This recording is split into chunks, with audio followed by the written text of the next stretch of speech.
Vem aí, vídeo digital. Da vida. Muitas vezes a gente acha, eu vou escolher tal coisa e aquilo vai ser da minha vida inteira. Antigamente eram assim, as pessoas ficavam 30, 50 anos trabalhando na mesma empresa, numa mesma profissão. Hoje não precisa mais. Se eu não preciso mais passar o resto da minha vida fazendo uma única coisa e submetendo aquela primeira escolha que eu fiz, por que eu ainda sinto medo? Né? Outra coisa, o tempo todo a gente reafirma as nossas escolhas anteriores, porque a gente tem essa tendência de acreditar que elas são assim. Então a gente fica, não, mas eu escolhi isso, então eu tenho que terminar, eu tenho que fazer, eu tenho que continuar. E por que a gente fica batendo na mesma tecla? Toda vez. A gente pode mudar de ideia o tempo inteiro. A gente pode sim experimentar coisas diferentes. Eu não contei para vocês que eu fiz administração, eu não gostava muito, aí eu comecei a gostar, comecei a trabalhar na área, e por me conhecer eu fui estudar outra coisa, que era psicologia. Né? Então eu fui experimentar uma coisa nova que eu achava que eu tinha competência, habilidade, vocação para fazer. E a gente tem esse tempo na nossa vida para poder fazer essa experimentação. A gente não precisa ficar preso. Né? Primeiramente, a gente está aqui com o site jfortunato.com. Seu nome? Uiara. Qual a palestra que você está dando? Orientação profissional. Está todo mundo gostando. Vocês são de qual turma? Qual é representante de qual escola? Isso, todo mundo falando junto. Eu não entendi nada. Tomara que o pessoal que está assistindo entenda. E o princípio do Abarcará. Ah, tá, agora eu entendi. E Jean Piaget. Eu estou muito desubidos. Escola Jean Piaget, Instituto Abarcará e o IFO. Daniel Berg. Tem alguém no Senac também? Não? Muito bem. Tá. Pessoal, com a satisfação que vocês estão participando dessa maronata intelectual e cultura. Vocês estão gostando ou não estão gostando? Vocês são sinceros. Sim. Então filma isso, ó. Não, eu estou filmando. Tá legal, tá? A gente refletir sobre as nossas escolhas profissionais, né? Causa um pouquinho de angústia que é natural, né? Porque escolher não é uma tarefa fácil, mas ao mesmo tempo que a gente percebe que a gente tem liberdade de escolher. Segurança de redes Wi-Fi. Isso é bom, hein? Estão gostando, turma? Sim. Vocês são representantes de quais escolas? Instituto Federal. Abarcará. Ubra vai estar aí. Tem gente que está de verde, outro de branco, assim, deve ser instituição de ensino diferente, né? Tudo bem. Estão gostando? Sim. Vai falar que está gostando perto. Vocês querem gostar? Vocês vão ali? Mas tá bom. Agora eu vou bater umas fotos aí pra... O que é falar com entusiasmo? É demonstrar paixão. Paixão naquilo que faz. Paixão em tudo que faz. Paixão vem de entusiasmo. Entusiasmo é uma palavra grega. Os gregos gostavam muito desse termo. O que significa entusiasmo para os gregos? Entusiasmo significa ter um Deus dentro de si. Eles eram panteístas, então ter um Deus, falar com paixão, falar com entusiasmo, é ter um Deus dentro de si. Vocês suportariam, por exemplo, um líder, um palestrante, né, e falasse: oi, gente, vamos lá, gente, ó, tem um líder, sabe aquela coisa assim, mórbida, né?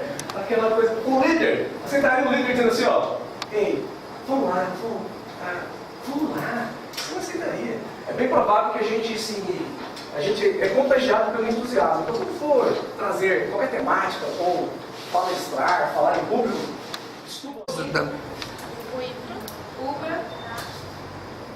Obra que mais? Então tem um pouco de cada instituição.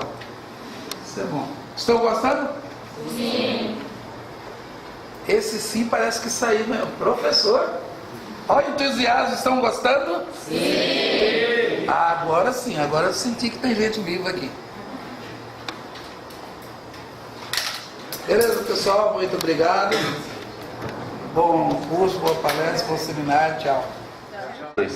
O seu território e ali expõe as situações de conflitos e o agente antagônico a esse conflito, quem está causando os conflitos, ora madeireiros, ora indústrias petrolíferas, ora grileiros, e a situação que eles estão aclamando para que a gente faça uma interferência na produção cartográfica para dar visibilidade aos conflitos.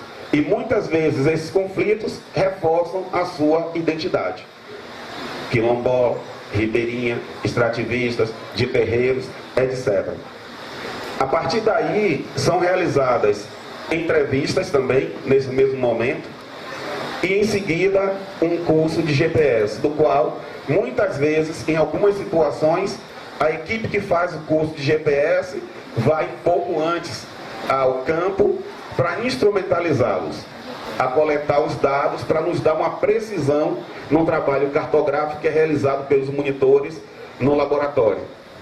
10, 15, 20 dias antes, o grupo que entrou em contato conosco recebe o treinamento, o GPS lhes é emprestado, eles vão aos locais onde eles ilustraram na cartografia os problemas sociais, os problemas ambientais, os problemas étnicos, quando são possíveis de serem cartografados, e pegam o ponto para nos dar uma precisão. Todo esse trabalho é aliado em várias etapas.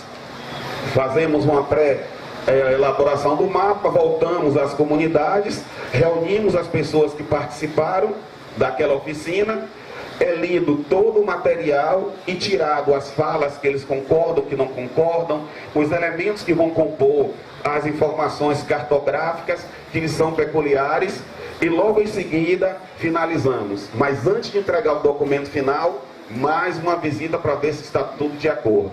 Então é um processo demorado que passamos aí em média de 7, 8 meses.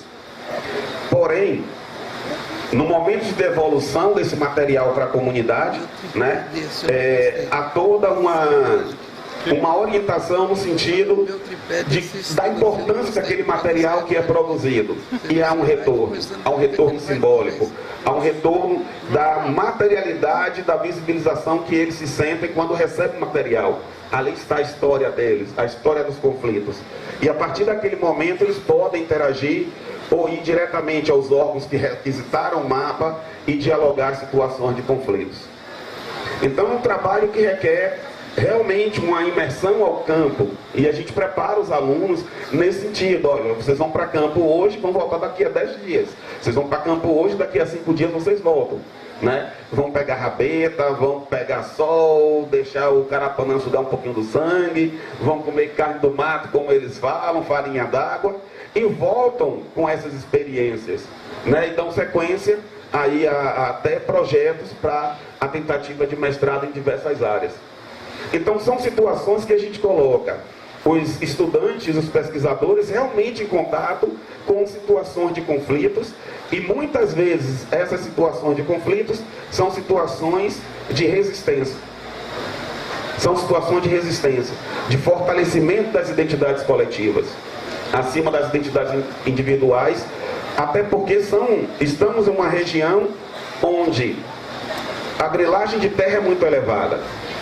Então, recentemente, estive lá em Atalaia, do qual alguns indígenas estavam reclamando terra, mas foram impossibilitados por 3 vezes, por 3 donos diferentes das terras que eles ocupam, segundo uma das comunidades, há 22 anos. E já tiveram 3 donos daquelas terras proibindo de fazer a roça. Então, nesse momento em que eles nos procuraram, fomos lá para tentar sentir qual é o drama deles. Haja visto que nós estamos aí praticamente uma comunidade mais distante, passamos cerca de 4 dias de viagem. Ou então fazemos a ponte Colômbia-Peru e Peru-Brasil para facilitar o acesso em função de ir de avião para chegar um pouco mais rápido e, sobretudo, para voltar para a cidade um pouco mais rápido, dadas as atividades. Então, todas todas essas situações, quando esse projeto ele é levado ao conhecimento da população, e sobretudo quando colocamos a visibilidade das situações de conflitos em que esses povos passam, eles se sentem um pouco mais fortalecidos, conseguem brigar mostrando que usam o território de forma tradicional. Ao fundo, as fotos que vocês estão aí visualizando são várias situações dos quais aí são os povos de terreiros, numa primeira tentativa de mobilização dessa comunidade. Até então são 8 unidades de terreiros, 8 centros de terreiros que sofrem perseguições de diversas naturezas, desde uma bomba quando está tocando sessão, até ouvir hinos, show satanás durante os cultos religiosos, e mais recentemente a incursão da polícia militar, né, na porta de um desses terreiros, do qual um dos comandantes da polícia militar local também foi fazer uma abordagem, né, proibindo, pasmem, 8h10 da noite. 8 horas e 10 minutos. Então foi o tempo mais cedo que a polícia chegou no terreiro proibindo a atividade. Aí são alguns mapas de alguns quilombos que o projeto já vem realizando, vem produzindo nessa interface. Haja vista que Belém tem um dos núcleos, é um projeto que praticamente está em vários estados e em várias situações aí de estudo. Em 2 dessas oportunidades, eu estive na Rocinha, fazendo uma cartografia social lá dentro da Rocinha, tentando apontar aí alguns elementos da saúde tradicional, sobretudo a saúde que está em posse de algumas comunidades de terreiros, e também em Cuba para fazer uma cartografia social com 2 comunidades, né, também de terreiro. Aí a entrega do material aos indígenas chicunas, nesse caso é parte das atividades na Rocinha, e aí nós trabalhamos com os agentes de saúde, né, em situação aí de tentar identificar algumas práticas tradicionais de cura. São aí os agentes de saúde da comunidade. Então, diversas situações nós podemos aprender com essa experiência. Uma dessas situações de experiência me levou ao mestrado, no qual aprofundei a prática etnográfica dentro do estudo da geografia, que até então para mim era nova, né? E por diversas vezes a gente consegue sentir na população que recebe a equipe de pesquisadores a satisfação, assim como e principalmente as populações ribeirinhas que atualmente estão tentando criar peixes em lagos e precisam de documentos cartográficos produzidos por eles para manterem a prática e a cultura do cultivo de peixes in natura, não em tanques. Para o campo de conhecimento, criar pirarucu em cativeiro, em tanque, é fantástico. A dificuldade maior, nesse caso dessa população, é, além de criar os peixes em lagos, fazer todo o trabalho de comercialização. Haja vista que aquela região, o Alto Solimões, sobretudo, encontra escassez aí e limitações de informações que possam possibilitar futuramente um desenvolvimento social integrado às suas práticas culturais e uma economia que fortaleça as suas identidades. Sobretudo, o processo de empoderamento da mulher dentro das comunidades, que é uma das nossas barreiras lá no Alto Solimões. Esperamos então, ao término dessa mesa, que vocês, estudantes de diversas áreas do conhecimento, agora e futura, ao se debruçarem com o objeto, com o campo, com a temática de estudo de vocês, olhem para os povos tradicionais que estão nas cidades, que estão em torno de vocês, sintam seus dramas e façam as pesquisas referentes aos modos de vida tradicionais, porque nós estamos numa porção geográfica do mundo muito privilegiada e ainda com uma grande escassez de conhecimento. Obrigado. Natureza e de plantação de alimentos.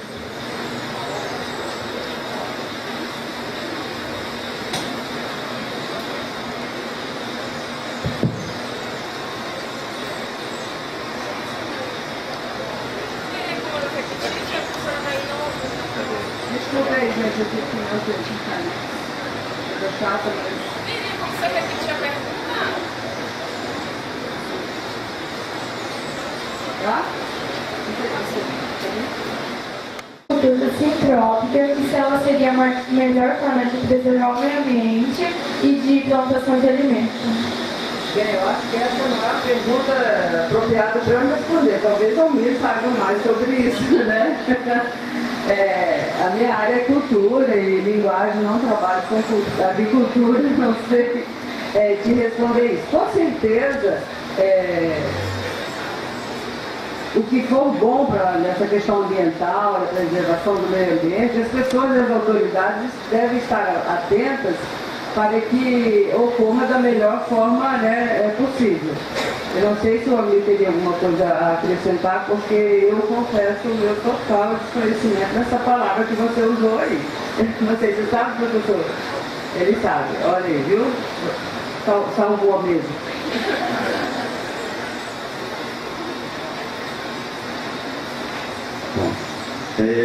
Essa modalidade de prática agrícola, ela tem como premissa uma agricultura que muitas vezes está localizada em certas porções geográficas, né, mais específicas.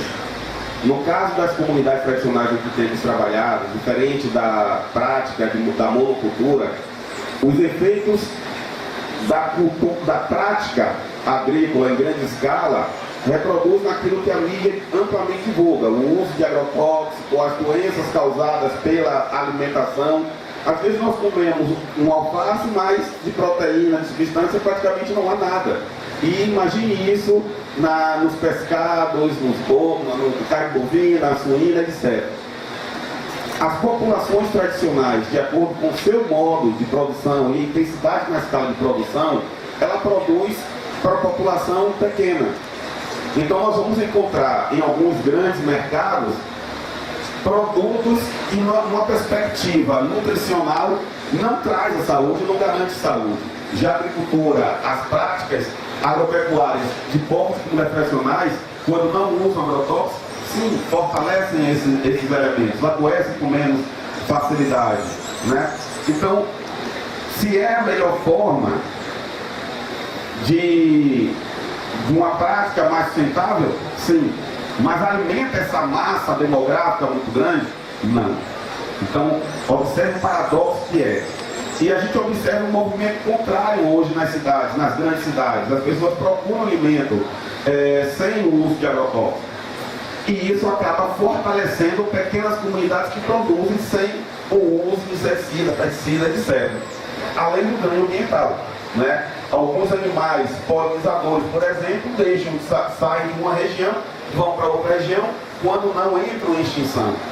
Então, volta e meia, algumas revistas especializadas em animais polinizadores relatam ou reproduzem reportagens que tratam da limitação e o impacto que a falta desses animais no ambiente reproduz para a própria sobrevivência nossa, da nossa espécie.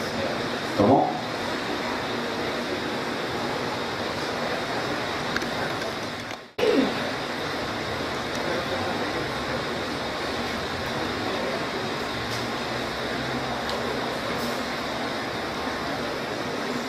Bom dia. Eu queria fazer uma pergunta para os três, porque tem experiências distintas, tá? Não sei, acho que o mundo todo está acompanhando o que está acontecendo com a Europa hoje em relação às imigrações, tá? E a Europa está sendo invadida por migrantes que vêm de áreas de conflito. E recentemente o ministro da Cultura da França, muito bravo, disse que a França precisava fazer leis para impedir as imigrações, porque isso ia destruir a identidade da França. É interessante porque a Europa foi o continente que mais destruiu identidades no mundo, né? Eles invadiram e destruíram as identidades de muitas populações do mundo todo. E continua-se um movimento muito grande, principalmente por conta das tecnologias, de destruição das identidades locais. Eu acho engraçado que o Pokémon, que é uma coisa tipicamente japonesa, né, invadiu o Brasil e ao invés de os meninos estarem caçando saci, curupira, estão caçando Pokémon, né? Podiam estar caçando saci, caçando curupira e coisas desse tipo. A gente percebe que essas comunidades, elas sofrem uma tremenda pressão externa, inclusive tecnológica. Então, eu queria saber se existem programas ou se existem ações que são feitas no sentido de preservar a identidade dessas comunidades. Né? A identidade, o Almir falou dessa coisa de aproveitar o melhor de duas culturas, como isso é feito em relação à identidade, o que a universidade pode fazer com os ribeirinhos, lá no trabalho do Reginaldo, o que tem sido feito, porque essa pressão que vem via tecnologia, via celular, via televisão, via computador, está transformando a humanidade numa coisa só, e isso não é legal, né? Isso não é legal. As identidades são a nossa maior riqueza. O que é feito em relação a isso?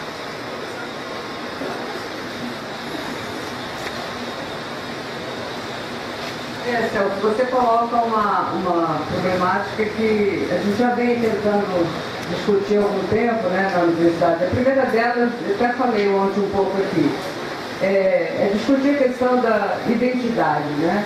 O que é identidade? Existe identidade no singular? Bauman já dizia, e Stuart Hall que não, né? Existem identidades. Nós somos pessoas fragmentadas, né? Que temos a nossa identidade original, mas que assimilamos outras, principalmente no processo de migração. Eu vim de Mato Grosso, você veio de São Paulo, outro dia da Bahia, outro lugar. Então, essa desterritorialização momentânea, então, o Almir é daqui, né, e convive com culturas diferentes. Então, nós somos, nossas identidades são múltiplas, né, e nós assimilamos culturas. É por isso que eu sou contra isso, né, que o presidente da França falou. Não há como, dizer assim, acabar uma identidade de um país, né? Principalmente pensando nessa questão histórica, de que eles foram, né, os colonizadores. No pós-colonialismo, né, se já estivermos no pós-colonialismo, fala-se em empoderamento, né, das minorias, resistência, uma série de outras palavras para entender isso. O que a gente tem tentado mostrar é um viés que nós chamamos de interculturalidade e hibridismo cultural. São conceitos da sociologia e da antropologia, né, que mostram que nós somos, a nossa cultura é híbrida. Não existe aquilo que o Almir colocou lá, né? Não existe cultura parada, cultura anda, cultura muda. O Rony Baba já fala isso no seu livro, né? Nenhuma cultura é única. E a questão da tradição, né, entendida assim como marca identitária, ela é questionável hoje também, né, porque ninguém está contra, né, a tradição, né, indígena, ribeirinha, né, seja ela qual for. Ela existe, mas ela jamais é a mesma, porque esse mesmo mundo perverso dos pokémons globalizados, ele insere elementos novos em todas as culturas a todo tempo. Então, eu acho assim que o nosso papel é relembrar sempre, né, que há uma marca identitária originária, mas que nós assim, não podemos, né, não temos como lutar contra as tecnologias, né, mas também não podemos ser escravos dela, a ponto de esquecer, né, as nossas origens, as nossas tradições. Nós temos que ser sábios a ponto de usar a tecnologia a nosso favor, né, a tecnologia para, né, tornar público o que nós fazemos, né? Então, escrever, publicar, o livro é uma tecnologia, é uma forma de tecnologia, de você estar mostrando, né, para o público. É claro que a mídia televisiva ou até escrita não se interessa muitas vezes por essas questões multiculturais, mais difícil. E patrocínio para publicação, você sabe, né? Todo mundo sabe que não é fácil. Nós estamos com muita coisa, inclusive indígena, parada, porque não tem. Esse último livro nós metemos a mão no bolso, porque cansamos de pedir patrocínio. Aliás, nós não temos as mães da Lei Rouanet. Aliás, quem patrocina pela Lei Rouanet não se interessa por comunidades tradicionais, porque eles querem também, quem patrocina quer aparecer, e a gente vende pouco, não é? Sim. Então, é uma guerra, então, não é fácil não. Bom, professor, eu vejo que tecnologia tem várias formas de tecnologia, né? Então essa tecnologia que nós estamos falando, eu penso que para mim ela é bom, né? Para mim ela é bom, desde que quando as pessoas sabem para que e por que usar essa tecnologia, né? Porém, todos programas e outros que ela tem aí dentro dela tem interesse econômico, né? Então influencia a sociedade para fortalecer esse consumo, né? E pelo interesse daquela empresa, não da sociedade. Mas para mim, tecnologia de forma geral é muito importante para a sociedade, né? Eu quero tirar um exemplo de mim, na terra de 27 de setembro. 2007, a gente fizemos uma parceria com o Google, né? E eu já sabia por que eu queria. Então, pedi para o Google treinar os jovens para uso dos ferramentas do Google, para que eles possam dialogar com o mundo. Porque se as pessoas não sabem de qual importância que esse corpo tem para ela, não dá valor a ela. E para você conhecer a importância de toda forma algumas coisas, você tem que saber. Você tem que dar valor a ela.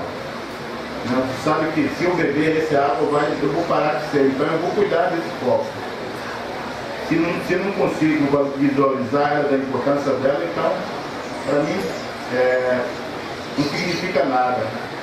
Então, pela parte da floresta, a gente tentou usar essa tecnologia para que as pessoas entendam quais impactos, não só ambiental, impacto social, impacto ambiental, impacto econômico, que cada desenvolvimento traz à sociedade aqui no Brasil ou na terra de 7 de setembro, por exemplo, que eu estava falando, né?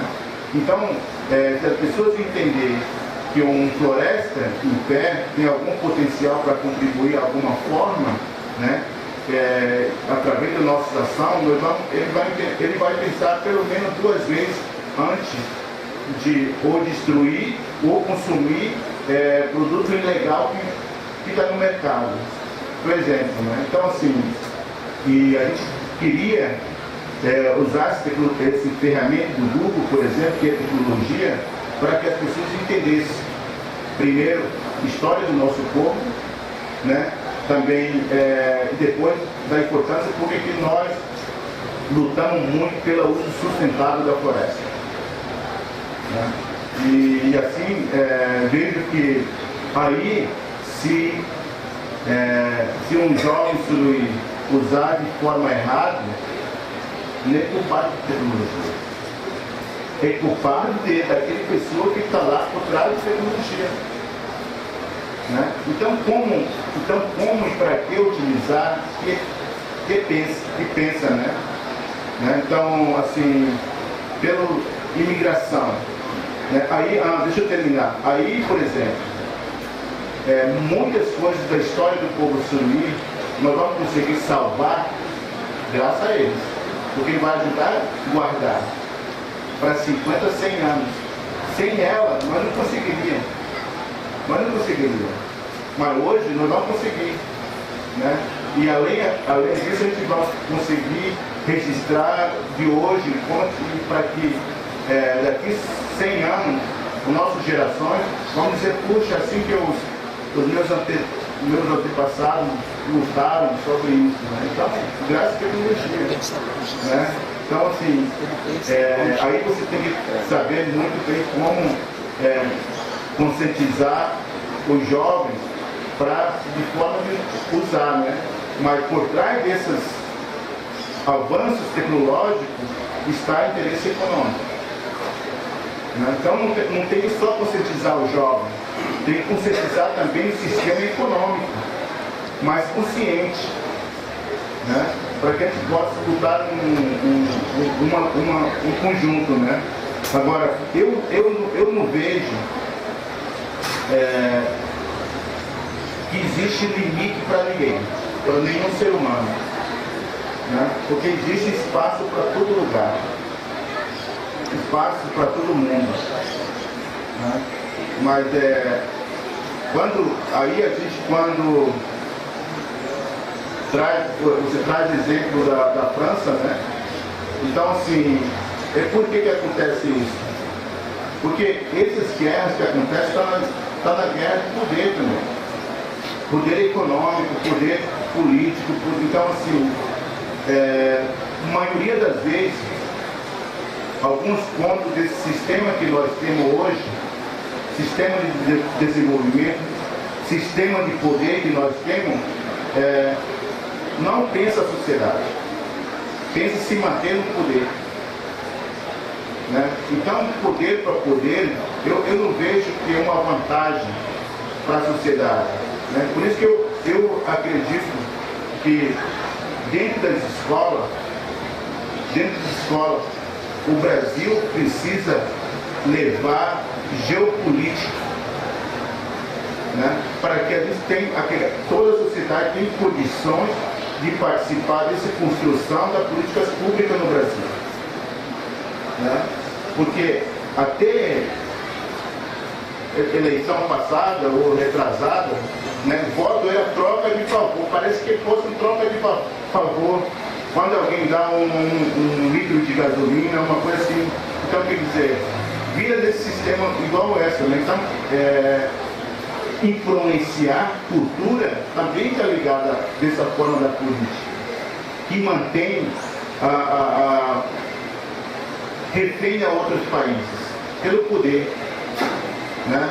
Quando muitas pessoas criticam os Estados Unidos, por exemplo, né? Talvez os Estados Unidos mantenham controle de todo o mundo, né?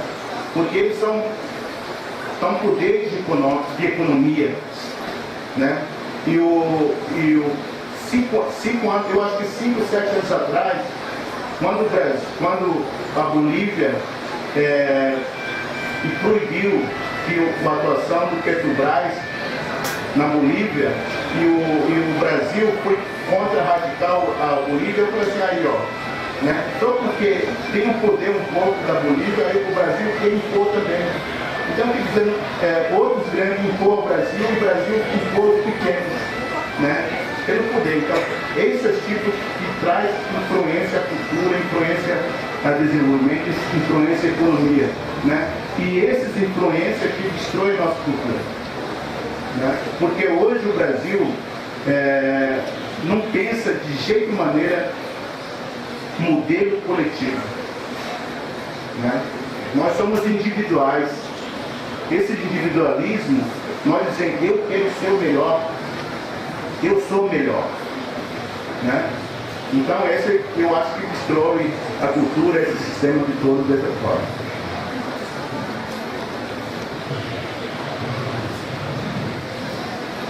Obrigado pela pergunta, professor. Bom, nas minhas experiências em campo, uma das vezes, passando no furo, passou no mato, caiu um monte de lagarto no barco, né? E entre o pavor, no meio de ser queimado com lagarto, e estar no meio do mato sem nada, eu perguntei para um garotinho, o Michel, quando aquela lagarta queima, o que é que eles passam? Folha de ingá. Aí andando mais um pouquinho, um outro tipo de lagarta que queima, eu perguntei essa, é a mesma folha? Não, essa daqui é com folha de café. E andando mais um pouquinho, que o rio é muito sinuoso, e mais uma vez cai lagarta. Então tem essa daqui, essa daí eu não sei. Nunca fui queimado por essa não. Quer dizer, a tecnologia já tem uma informação tecnológica para o grupo farmacêutico, talvez ali esteja um componente muito cobiçado para a comunidade que porventura seja atingido por aquele tipo de enfermidade, né? Mas assim, essa é uma comunidade que não tem energia elétrica. Então não tem ainda os vícios, talvez, fármacos que nós temos. Uma outra população indígena, ainda lá no Alto Solimões, outra vez pediu o telefone de um colega que é biólogo para conversar com o promotor, queria conversar com ele para ver o que podia fazer em caso de acidentes zoofílicos. E também a comunidade não tem energia.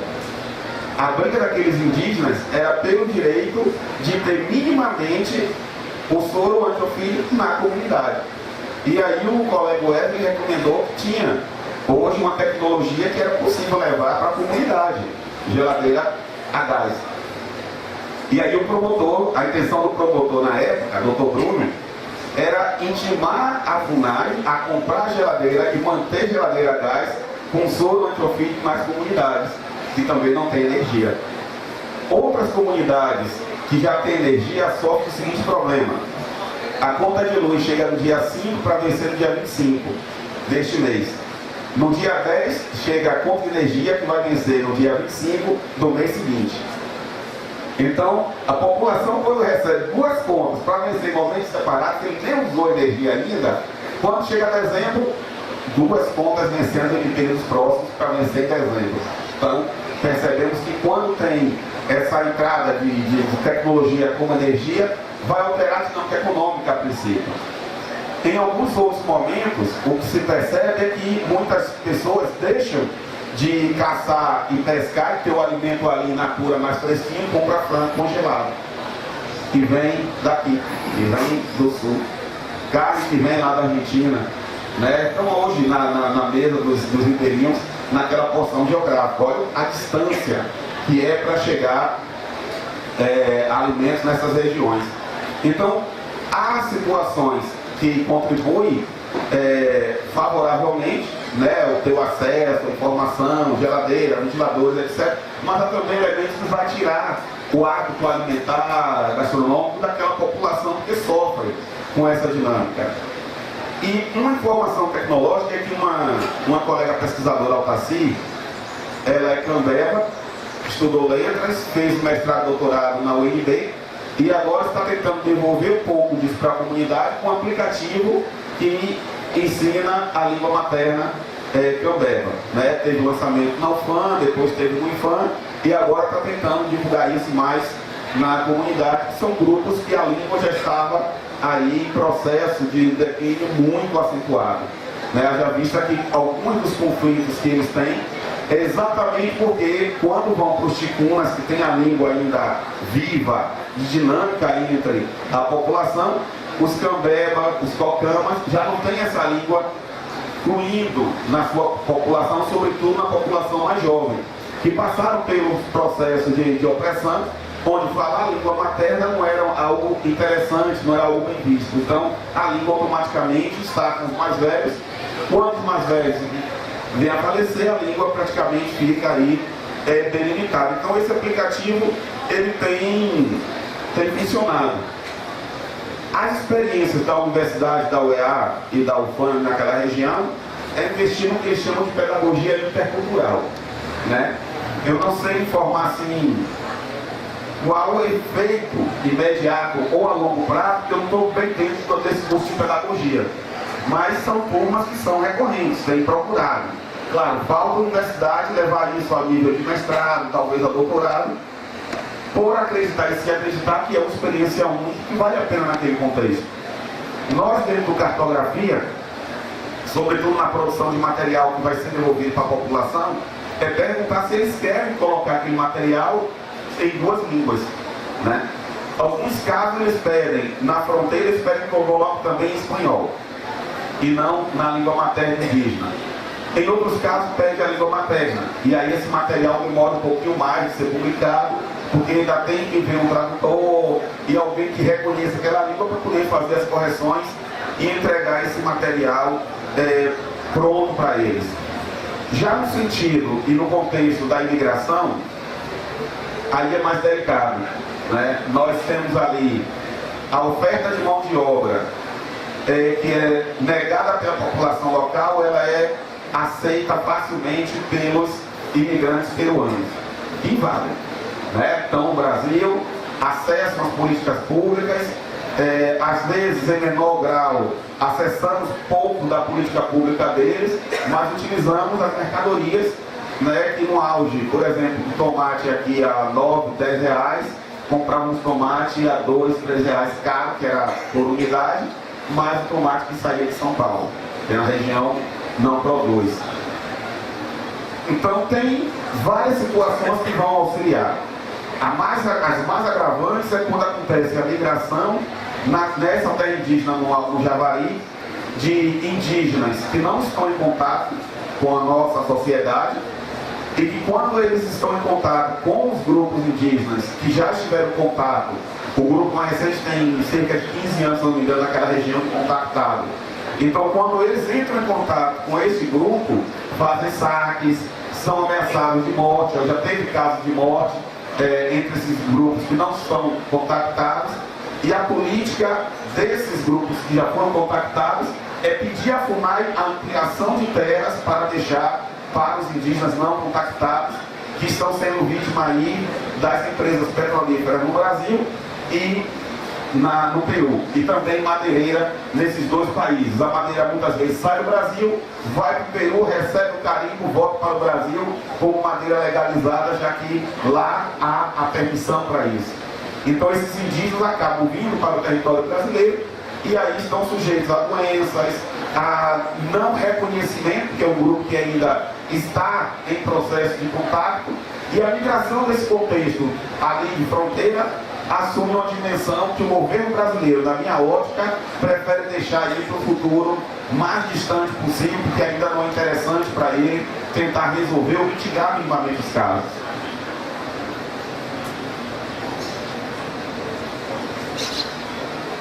E assim, para manter a cultura do Turuí nesse sentido, professor, a gente, agora em meio de outubro, a gente vai fazer oficina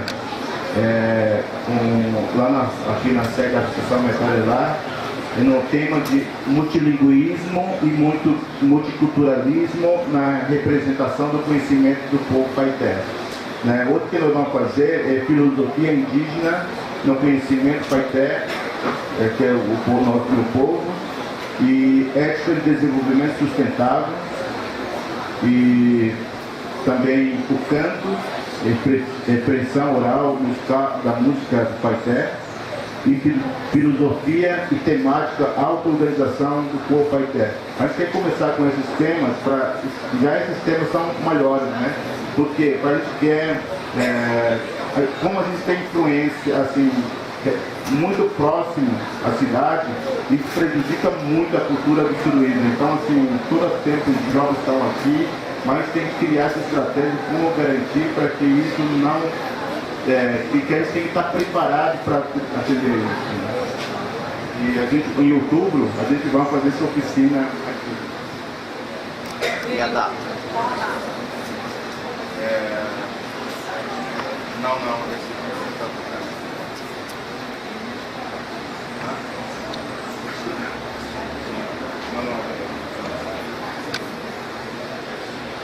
Vocês também, estou por finalizar os trabalhos dessa manhã, dessa mesa, vocês podem ir ao lanche de novo.